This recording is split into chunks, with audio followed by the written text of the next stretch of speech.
If the new year passes and you feel nothing, no excitement, no hope, no emotional surge, don't rush to judge yourself. Emotional neutrality isn't emptiness, it's control. In a culture trained to react loudly, the ability to stay still is rare. While millions wait for a countdown to tell them how to feel, some minds remain quiet. And quiet minds aren't weak, they're observant.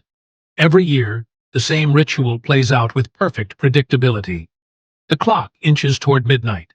People gather, drink, shout, and smile on cue. Fireworks light up the sky, and social media floods with declarations of change. New year, new me.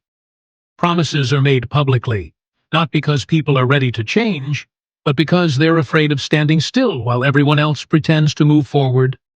The calendar flips, and suddenly there's pressure to feel renewed, to feel hopeful, to feel inspired. But real change doesn't follow dates, and strength doesn't arrive on a schedule. New Year's isn't designed for discipline.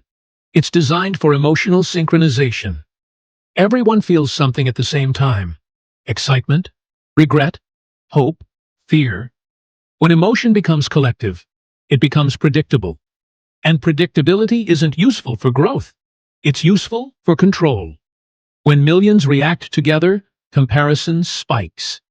People measure their lives against highlight reels, against parties they weren't invited to, against smiles carefully curated for an audience. The result isn't clarity, it's pressure.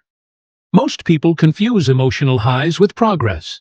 They believe excitement creates momentum. But excitement is temporary.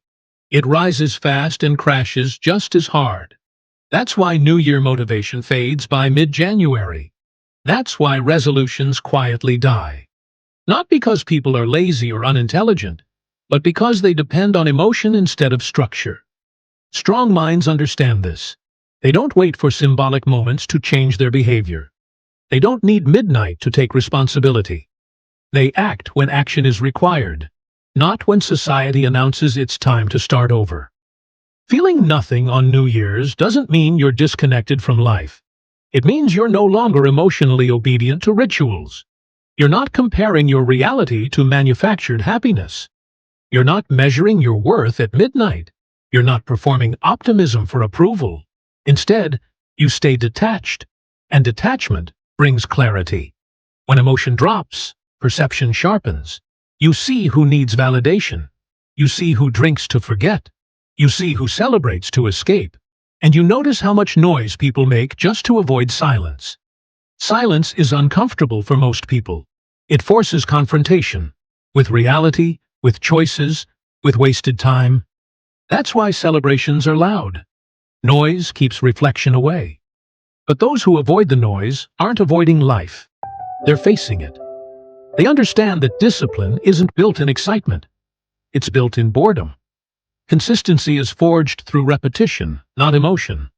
Real progress happens quietly, when no one is watching, when there's no applause to chase.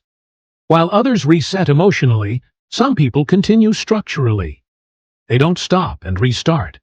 They refine systems, tighten habits, remove distractions. They don't announce growth, because announcing it weakens focus. And because they don't pause for symbolic resets, they start passing people, slowly, quietly, without conflict. Not by force, by momentum. If you didn't celebrate, if you didn't feel inspired, if the fireworks felt empty, don't label yourself negative or broken. Label yourself unattached. Detachment isn't numbness, it's emotional independence. It means your internal state isn't controlled by crowds, calendars, or cultural pressure. And emotional independence is one of the rarest forms of strength. Weak minds chase moments. They wait for permission to begin. They rely on emotion to push them forward. Strong minds build systems. They move regardless of mood. They understand that time doesn't reset. Only behavior does. Skipping New Year's doesn't mean you missed something. It means you refuse to be emotionally managed. And in a world that survives on distraction and reaction, that refusal is where real power begins. If you are done with the noise and ready to build systems, you belong here. Subscribe to Silent Behavior. Let the others restart. We continue.